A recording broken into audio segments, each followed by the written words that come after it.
Okay, tinoktokan niya si ate niya, Cyril. Injury time out.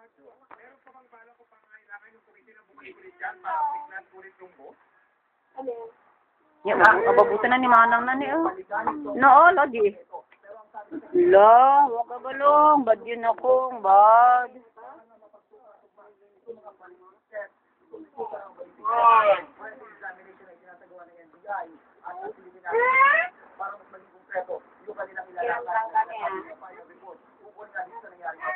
Kasama pa ng komite yung mga observer mula sa Hong Kong na dati na at hanggang ngayon ay tumututok pa rin sa investigator. Kasama ba nila dyan?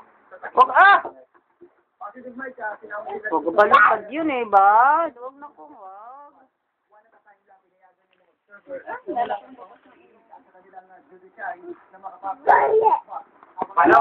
Bano. Ang gwapo ng ulo niya, oh. Bilog na bilog si Bano, oh. Ayan. Wow. Oh, wag ka, masaktan ka. No? Ayun po yan sa pagsipayatot ng National Bureau of Investigation. Bano.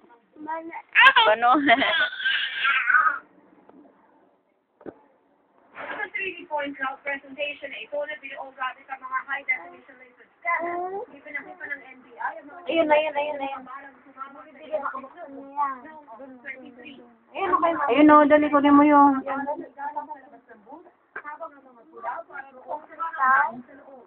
Sa kabuuan, kasi sa report ng NBI naman, lumalabas na tagtag ng higit kumulang 41 tama ng bala. Nasa 30 raw sa mga ito ay nanggaling sa labas, habang may 11 raw nagmula sa loob ng booth. Ayon pa rin sa pag-aaral ng NBI sa trajectory ng mga... Bano, ayun na, oh.